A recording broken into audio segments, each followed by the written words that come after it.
This could be the biggest change Apple has made to the iPhone lineup in over a decade, and surprisingly, it isn't the new chip, the camera, or even the foldable iPhone. It's the launch itself. If you're planning to upgrade this year, one leaked decision from Apple could completely change which iPhone you should buy, and when. For years, Apple launched almost every new iPhone together in September. But according to multiple trusted reports, that's about to end. Instead of releasing the full family at once, Apple is reportedly splitting the iPhone 18 lineup into two completely different launch windows. Here's why that matters. The premium models, the iPhone 18 Pro, iPhone 18 Pro Max, and Apple's first foldable iPhone, are expected to arrive around early September 2026. The standard iPhone 18 won't. Instead, the regular iPhone 18, the iPhone 18 and the second-generation iPhone Air are expected to launch roughly 6 months later, around spring 2027. That means buyers may have to make a difficult choice. Spend significantly more for a Pro model now, or wait months for the standard iPhone. This is something Apple has never done on this scale, and honestly, it changes the entire buying decision. But that's not the biggest story. The real question is what Apple is putting inside these premium devices that makes them worth launching first.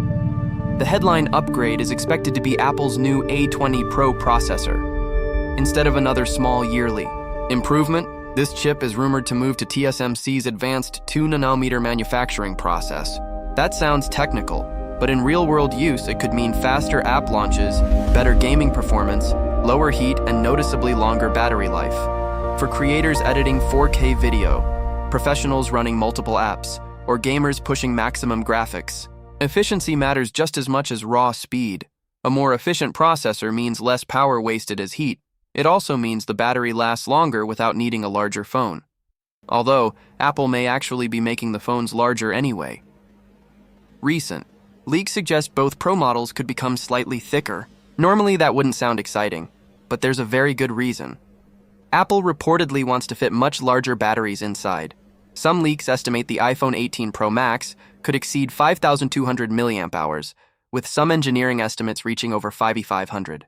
If true, this would easily become one of the biggest batteries ever placed inside an iPhone.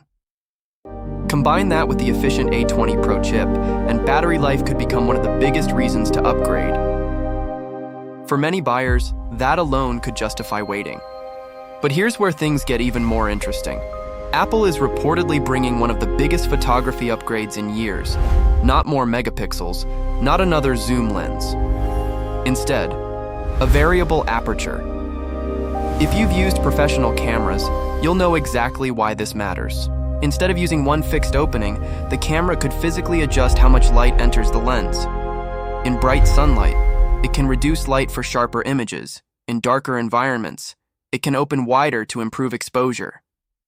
Portrait photography could also become much more natural by creating realistic background blur without relying entirely on software. That's a feature photographers have wanted for years, and if Apple gets the implementation right, it may become one of the most meaningful camera upgrades since night mode. Most buyers are missing another important detail. The dynamic island may finally become noticeably smaller. Apple is reportedly moving part of the Face ID system underneath the display. That means less space is needed for sensors. The result? More usable screen, cleaner design, a more immersive viewing experience. It won't completely disappear just yet, but this appears to be another step toward Apple's long-term goal of creating a truly uninterrupted display. Now let's talk about connectivity.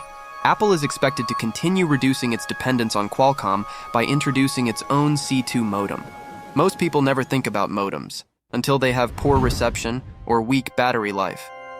Apple's custom modem is expected to improve efficiency while giving Apple tighter control over software integration, network optimization, and privacy features. Better signal quality, better standby time, potentially improved power consumption. Those aren't flashy upgrades, but they're exactly the kind of improvements you notice after owning a phone for several years.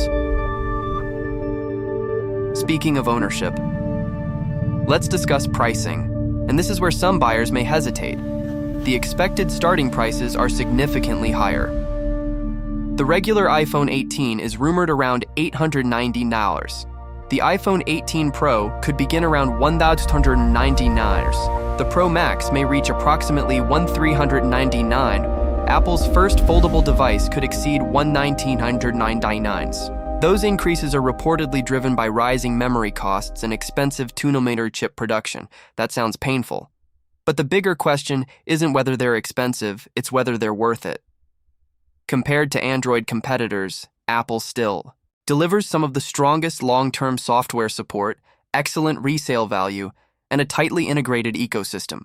That long-term value continues to matter for buyers planning to keep their phone 4 or 5 years. However, if you're currently using an iPhone 17 Pro, this may not be an automatic upgrade. Yes, you'll gain a faster chip, better battery, smaller dynamic island, improved camera hardware, but the overall design remains familiar. The biggest improvements happen inside the device rather than outside. On the other hand, if you're using an iPhone 14.113 or even older, the jump becomes much more compelling. You'll notice faster performance, significantly better cameras, improved battery life, stronger AI capabilities, and longer future software support. That's where the investment starts making sense. And what about Android users? Apple's rumored foldable iPhone may finally give Samsung real competition in the premium foldable market, but at around $2,000 or more, it won't be for everyone. The regular iPhone 18 will likely remain the best value option.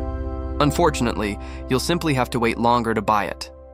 That delay could frustrate many customers, but from Apple's perspective, it also makes perfect business sense. Holiday shoppers looking for a new iPhone may have fewer choices, which naturally pushes more buyers toward higher-margin Pro models. It's a smart business strategy. Whether customers like it is another question. So here's the final buying advice. If you're using an iPhone 16 or 17 and your current phone works well, waiting is the smarter move. The improvements are meaningful, but they may not justify upgrading immediately unless battery life, professional photography, or maximum performance is your top priority. If you're using an iPhone 14 or older, the iPhone 18 generation looks like one of the strongest upgrade opportunities in years. The combination of a 2nm processor, larger batteries, camera improvements, and better long-term value could make it a future-proof investment.